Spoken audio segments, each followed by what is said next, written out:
Unsportsmanlike is presented by Progressive Insurance. Progressive Insurance offers 24/7 protection when you bundle home, auto, and motorcycle. Learn more at progressive.com. We're just talking a little nutrition, that's all. Okay. It's a big week for me, race There week. we go. So. Race week. Race week. Race week, Halloween. Let's go.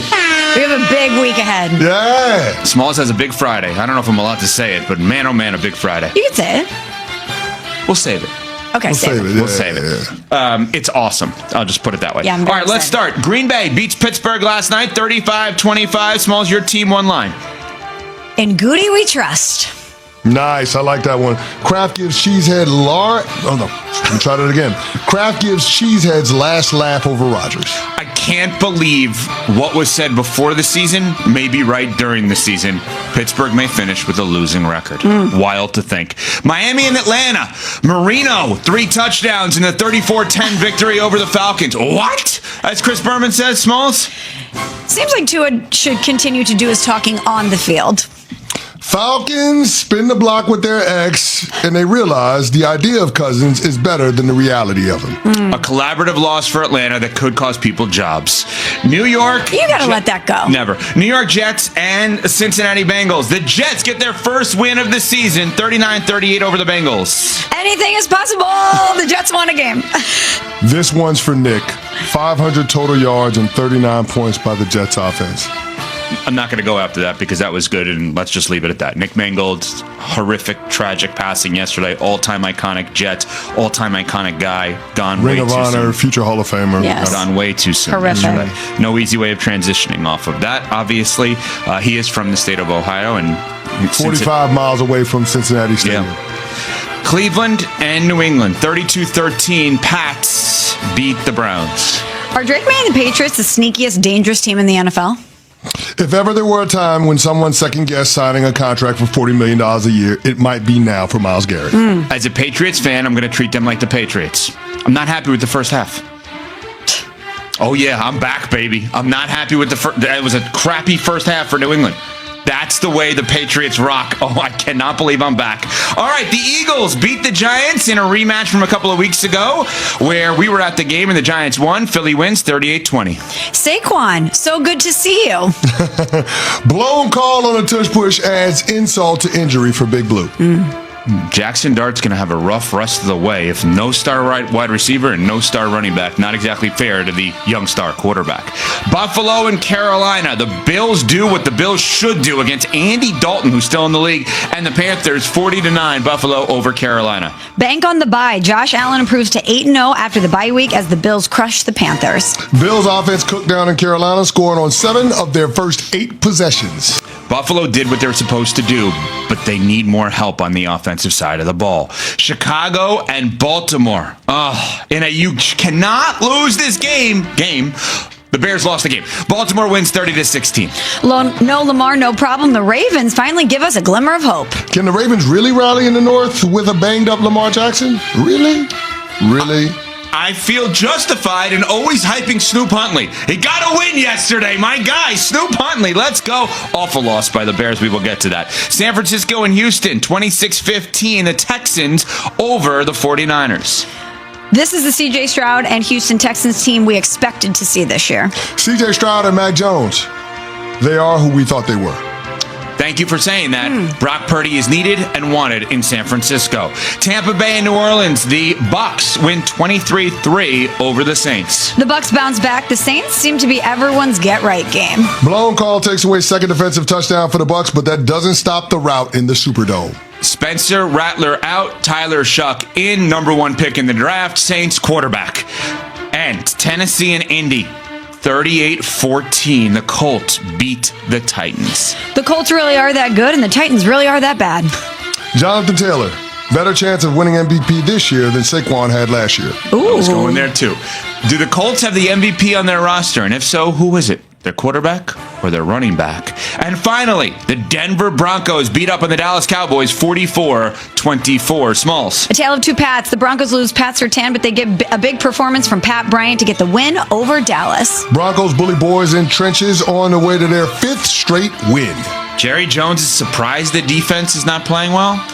he's got to find the guy who traded their best player right before the season. Once he finds that guy, maybe it'll improve.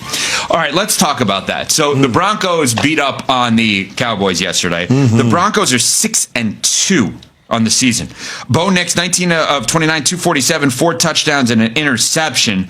And they have played tremendous football as of late. Best defense in the league, arguably. But the Dallas Cowboys, maybe the worst defense in the league. And Jerry Jones, the owner of the team / general manager of the team, had this to say about the Cowboys defense after allowing 44 points. I see the same thing you see. It should be depressing to have those numbers of 10 plays or more, as many of them as we had there early in the ball game. But I don't see lack of effort out there. I see guys that could be sure, more firm in their execution. And I just saw some guys out there that give their offensive line credit and their blockers credit. They did a good job on our defensive players in a lot of cases. So your biggest takeaway from that game yesterday, how good the Broncos are and maybe Super Bowl good, or how the Cowboys need to be sellers or buyers at the trade deadline, but they need to be active around the trade deadline? Biggest takeaway. Well, the Denver Broncos defense is obviously legit. They're awesome. If you can get Bo Nix to consistently perform, this is a team that can still challenge in the AFC West and potentially challenge for a Super Bowl. We had a lot of expectations for them heading into the season, and obviously, consistency is key, but they've got a lot of pieces in place to really go on a run. Now, conversely, that Cowboys defense is what we thought it was, too. It's the 5th game allowing 40 or more points since the start of last season, tied with the Panthers for the most in the NFL. They're allowing 31.3 points per game this season, and I don't see that improving anytime soon, guys. Yeah, I don't think it's going to get better anytime soon either. As great as Dak plays, the Dallas Cowboys defense is so bad, you make the opposing quarterback better. And that has been the issue. Now, yesterday, the Cowboys ran into a formidable defense. I thought that stop on the goal line that they had early on was huge for the Denver Broncos defense in terms of being able to set the tone. But when you give up 16 plays of 10 or more yards, 7 plays of 20 or more yards, it's going to be hard to win, especially on the road. We had Jeff Saturday on his show a couple of weeks ago, and he dropped a little nugget. More important than winning the turnover battle is winning the explosive play battle. And while I don't necessarily fully agree with that, there is something to be said for that in today's NFL. And you see that week over week with the Dallas Cowboys defense allowing the opposing offense to throw the ball over their head. Bo Nix yesterday was absolutely phenomenal. But I still don't have a read on just how good Bo Nix is because of how bad the Dallas Cowboys defense is. So what would you do if you're them? Trade deadline is a week from tomorrow. Jerry Jones is now with 2 first-rounders each of the next 2 years in his back pocket. But their record is 3-4-1. If Chris Canty ran the team he used to play for, the Dallas Cowboys, what would you do?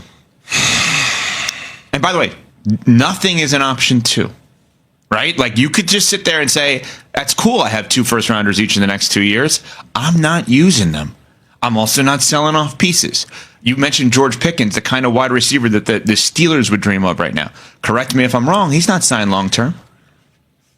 That means you could theoretically trade him before you sign him long-term. Here's the thing. I'm not folding the season and trading pieces away, right? Okay. Because I'm 2.5 games behind the division leader with 9 games to go. There's a ton of runway. So it doesn't make sense for the Dallas Cowboys to fold their hand. I think it becomes an interesting proposition in terms of what Jerry Jones does and how he proceeds. But if you look at the upcoming opponent, they've got the Arizona Cardinals at home. That's a game that they should win. So if you go into the bye week 4-4-1, I could see the Dallas Cowboys adding to this roster because there's an opportunity there. And we keep talking about the flux of that division. 2 decades, never had a repeat champion. The Philadelphia Eagles, even though they were dominant yesterday against my New York Giants, they still have huge question marks, particularly with their wide receiver, A.J. Brown. So I'm not going to say that the door is wide open, but it's cracked. Yeah. And I think the Dallas Cowboys would be best served by trying to push the envelope and see how much they can get out of this group of guys by adding at the trade deadline. I could not agree more. They have an opportunity here. And again, looking at the division, obviously the Giants were a tough out, but they're incredibly banged up. They lost Cam Scadaboo, obviously. Oh my God, that is Malik a Neighbors. brutal injury. That was very tough to watch. Yeah. And he obviously provided so much energy and such a spark to that offense and to that team as a whole. But the Giants are all of a sudden pretty banged up. The Commanders have been inconsistent because of injuries. The Eagles, while they seemingly have gotten back on track, you're right, A.J. Brown didn't play yesterday. You're wondering what's going to happen there. If I'm the Dallas Cowboys, I definitely want to add at the deadline. I want to go for it, and I want to add to that defense in some way. Coming up, what can Brown do for you? Nothing, and that may be a good thing after Cece has this from 5 Hour Energy. Who knew caffeine could taste this good? With 5 Hour Energy shots, caffeine just Standpoint, it does present as a bit of a bargain. Crosby signed a 3-year extension last March that tacks on 2 years onto the 2 years of remaining on his previous deal, So call it $35.5 million per, running through 2029, roughly $80 million in remaining guarantees through 2027. Ideal team control at a premium position, but serious compensation would be required to pry Crosby out of Sin City. CBS NFL analysts Tyler Sullivan and John Breach in to entertain the hypotheticals. John, the genesis of the Crosby conversation takes us right there to Dallas, an obvious place of need for the Cowboys and still a desirable landing spot for any player making that life-changing move. Detail why this might make sense for both sides. Well, Joe, we all know that before the season started, Jerry Jones got crazy and decided to trade Micah Parsons away.